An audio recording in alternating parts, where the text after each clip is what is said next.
ಇವತ್ತು ನಾನು ನಮ್ಮ ಡಿ ಜಿ ಅವ್ರನ್ನ ಇವತ್ತು ಭೇಟಿ ಮಾಡಿ ಏನು ಕಳೆದ ಒಂದು ವಾರ 10 ದಿನದಿಂದ ನಡೀತಾ ಇದೆ ಆ ವಿಚಾರದ ಬಗ್ಗೆ. ಈಗ ಸಚಿವರು ಅವರು ನಿನ್ನೆ ಹೋಮ್ ಮಿನಿಸ್ಟ್ರನ್ನ ಭೇಟಿ ಮಾಡಿ ಮೊನ್ನೆ ಅವರು ಒಂದು ಲಿಖಿತ ದೂರನ್ನು ಅಂದರೆ ಹೋಮ್ ಮಿನಿಸ್ಟ್ರಿಗೆ ದೂರನ್ನು ಕೊಟ್ಟಿದ್ದಾರೆ. ಅದ್ರ ಬಗ್ಗೆ ತನಿಖೆ ಆಗಬೇಕು, ಇದರಲ್ಲಿ ಹಿಂದೆ ಯಾರೆಲ್ಲ ಇದ್ದಾರೆ ಅವ್ರಿಗೆ ಇಡೀ ರಾಜ್ಯದ ಜನಕ್ಕೆ ಗೊತ್ತಾಗಬೇಕು ಅಂತ ಹೇಳಿ ಮೊನ್ನೆ ಹೋಮ್ ಮಿನಿಸ್ಟರ್ನ ಭೇಟಿಯಾಗಿ ಸಚಿವರು ಕೊಟ್ಟಿದ್ದಾರೆ. ಇವತ್ತು ನಾನು ಡಿ ಜಿ ಅವ್ರಿಗೆ ಹನಿ ಟ್ರ್ಯಾಪ್ ಅಂತ ವಿಚಾರ ಬಂದಂಥ ಸಂದರ್ಭದಲ್ಲಿ ನಾನು ಮುಂಚೆಯಿಂದ ಹೇಳಿದಾಗೆ ನನ್ನ ಮೇಲೇನು ಹನಿ ಟ್ರ್ಯಾಪ್ ಆಗಿಲ್ಲ. ಪ್ರಯತ್ನ ಅಂತ ಹೇಳಿದ್ರೆ ಫೋನ್ಸ್ ಕಾಲ್ಸ್ ಬರ್ತಿದೆ ಅಂತ ಮಾತನ್ನು ನಾನು ನಿಮ್ಮ ಹತ್ರ ಮೊದಲ ಬಾರಿ ಮಾತಾಡಿದಾಗಲೂ ಫೋನ್ಸ್ ಕಾಲ್ಸ್ ಬರ್ತಿದೆ ಅಂತ ನಾನು ಹೇಳಿದ್ದೆ. ಆದರೆ ಇವತ್ತು ನಾನು ನನ್ನ ದೂರು ಕೊಟ್ಟಿರುವಂಥದ್ದು ನನಗೆ ಕಳೆದ ನವೆಂಬರ್ 16ನೇ ತಾರೀಕು ನನ್ನ ಮಗಳು ಬರ್ಡೇ ನಡೆಯುತ್ತೆ. ಆ ಮಗಳು ಬರ್ಡೇ ನಡೆಯೋ ಸಂದರ್ಭದಲ್ಲಿ ಮನೆಗೆ ಏನು ಶಾಮಿಯಾನ ಹಾಕಕ್ಕೆ ಬರ್ತಾರೆ ಒಂದು ದಿನದ ಹಿಂದೆ 16 ನನ್ನ ಮಗಳು ಬರ್ಡೇ ಇರುತ್ತೆ.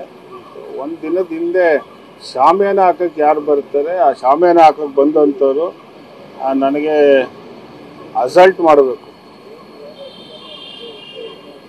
ಇಲ್ಲ ಅದೇನು ನೀವು ಯಾವ ಹೇಳ್ತೀರ ಮರ್ಡರ್ ಮಾಡಬೇಕು, ಸುಪಾರಿ ಕೊಟ್ಟು ನನ್ನ ಮರ್ಡರ್ ಮಾಡಬೇಕು ಅಂತ ನವೆಂಬರ್ 15ನೇ ತಾರೀಕು ಮನೆಗೆ ಬಂದಿರ್ತಾರೆ.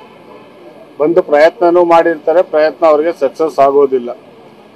ನನಗದು ಜನವರಿಯಲ್ಲಿ ಗೊತ್ತಾಗುತ್ತೆ ಈ ವಿಚಾರ. ಅದು ಹೇಗೆ ಗೊತ್ತಾಗುತ್ತಪ್ಪ ಅಂತ ಹೇಳಿದ್ರೆ ನನಗೆ ನನ್ನ ಸೋರ್ಸಿಂದ ಒಂದು ವಾಯ್ಸ್ ರೆಕಾರ್ಡ್ ನನಗೆ ಸಿಗುತ್ತೆ. ಆ ವಾಯ್ಸ್ ರೆಕಾರ್ಡಲ್ಲಿ ಏನು ಹೇಳ್ತಾರೆ ಇದೆಲ್ಲ ಮಾಹಿತಿಗಳು ಬರುತ್ತೆ. ಒಂದು 2-3 ಹೆಸರು ಹೇಳ್ತಾರೆ ಆ ವಾಯ್ಸ್ ರೆಕಾರ್ಡಲ್ಲಿ. ತುಮಕೂರು ಅವ್ರದ್ದು ಯಾರ್ದೋ ಒಂದು ಹೆಸರುಗಳು ಹೇಳಿ ಅವ್ರಿಗೆ ಅಕೌಂಟ್ಗೆ 5 ಲಕ್ಷ ದುಡ್ಡು ಬಂದಿದೆ, ಇಂಥ ದಿನಾಂಕ ಮನೆಗೆ ಅವ್ರ ಮಗಳು ಬರ್ಡೇ ದಿವಸ ಒಂದು ದಿವಸದ ಮುಂಚೆ ಶಾಮಿಯಾನ ಹಾಕೋ ವಿಚಾರದಲ್ಲಿ ಬಂದು ಅವ್ರಿಗೆ ಇದು ಮಾಡಬೇಕು, ಅವ್ರಿಗೆ ಅಸಲ್ಟ್ ಮಾಡಬೇಕು, ಅವ್ರನ್ನ ಮರ್ಡರ್ ಮಾಡಬೇಕು ಅಂತೇಳಿ ಒಂದು ಸುಪಾರಿಯನ್ನು ಕೊಟ್ಟಿರುವಂಥದ್ದು ಆ ಆಡಿಯೋ ರೆಕಾರ್ಡಲ್ಲಿ ಆಗುತ್ತೆ. ಅದು ವಿಚಾರವನ್ನು ನಾನು ಮಾನ್ಯ ಮುಖ್ಯಮಂತ್ರಿಗಳಿಗೆ ಮೊನ್ನೆ ನಾನು ಭೇಟಿಯಾದಂಥ ಸಂದರ್ಭದಲ್ಲಿ ಗಮನಕ್ಕೆ ತಂದಿದ್ದೆ. ಸೊ ಅವರು ಇದನ್ನು ಕರೆಕ್ಟಾಗಿ ಏನೆಲ್ಲ ಮಾಹಿತಿಗಳಿದೆ ಅದನ್ನು ಇನ್ನೂ ಏನೆಲ್ಲ ಇದೆ ಅದನ್ನು ಕಲೆಕ್ಟ್ ಮಾಡಿ ಡಿ ಜಿ ಅವ್ರಿಗೆ ಕೊಡು ಅಂತ ಹೇಳಿದರು. ಸೊ ನಾನು ಡಿ ಜಿ ಕೊಡೋಕ್ಕಿಂತ ಮುಂಚೆ ಈ ವಿಚಾರವನ್ನು ಮತ್ತೆ ಮುಖ್ಯಮಂತ್ರಿಗಳು ಗಮನಕ್ಕೆ ತಂದೆ.